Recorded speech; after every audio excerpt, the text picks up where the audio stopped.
Million South Africans have fallen victim to the crime in the past year. That's according to a report by Norton Cyber Security. South Africa ranks among the top 3 countries affected when it comes to the growing world phenomenon of cybercrime. More criminals are exploiting the speed, convenience and anonymity of the internet to commit a range of crimes. Internet users face an increased risk of becoming victims of cyber attacks. SABC News spoke earlier to Tiaan van Schalkwyk, Senior Manager of Risk Advisory Africa at Deloitte. He said the level of the threat is growing.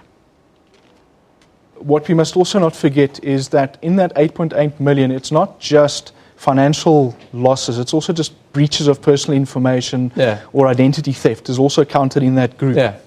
And there's a lot more of that happening than the actual financial breaches. Things that lead to that are phishing attacks that are successful, and that's just a blanket attack. We send you an email, looks like it's from one of our banks, people respond, and the next thing they know, they've lost money. And the same thing happens with companies, similar types of emails, similar types of consequences. I want to talk about companies and individuals and so forth. Who are being targeted the most and who is most susceptible? Is it businesses or individuals? The large financial losses, businesses. The smaller, but due to the volume, is individuals. So individuals don't have a lot of money necessarily, but if you target enough of them, you still have a successful campaign.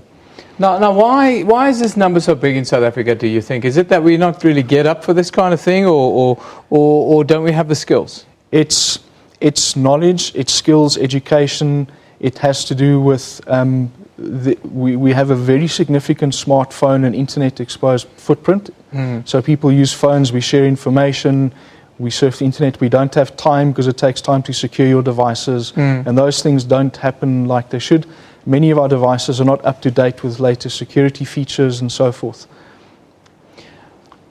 I just want to backtrack a little bit. You touched on, it's not just money, it's information as well. Yes. Just kind of point out to our viewers what kind of information should they be looking at to be protecting, and what should they be on the lookout for? So the information that you need to protect is anything relating to your banking services, bank account numbers, bank balances, your full name, surname, any passwords or PINs, anything that you use in that regard, as well as information around which email addresses you use for banking, because that can be a target by the criminals as well.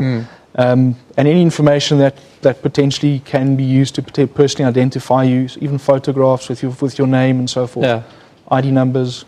Now, we see a lot of politically motivated attacks, especially targeting businesses and institutions and the like. How expensive and difficult is it for a business or an institution to protect itself, not just against attacks, but also against the kind of criminality that you pointed at? So on one hand, you can say, well, that question has a how long is a piece of string answer to it. But it's really up to the organizations to decide what they can afford to do. And it's important to put the right security measures in place to prevent anything like that from happening. But it's really important to be ready to respond. So to be able to see that an attack or something like that has happened and to stop it. I want to shift gears a little bit and talk about policing of these kinds of things, because what we've done a little bit of research, and it's just really amongst the group and within the building and people who've been victims in the past. And the one thing they say is that they don't get a lot of joy when they go to the police, when they tell them they've been targeted or it's fraud or it's theft. There's a lot of semantics in this kind of thing. And one gets a sense from the kind of interactions people have had with police is that the police are also a little bit nervy around this issue. Is that the case? It is the case, and it's due to lack of technical skills, not even just in the police, in the country, around cybercrime and how to prevent it, how to do investigations and so forth. But I think one of the other big challenges is if it's a small crime, it's a large investigation. If it's a big crime, it's a large investigation. Often the criminals are perpetrating this across our borders, so we have no jurisdiction. So prosecuting any of them would be difficult. It means you have to collaborate with your foreign colleagues from a police perspective, and that just becomes a very large human resource constraint.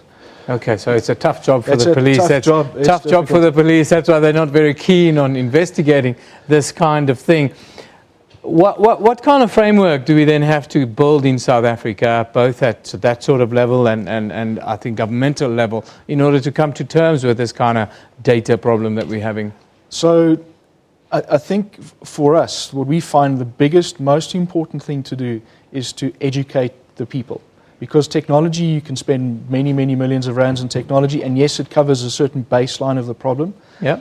But it's still people usually sharing information that they shouldn't have, or trusting someone they shouldn't have trusted, or trusting an email.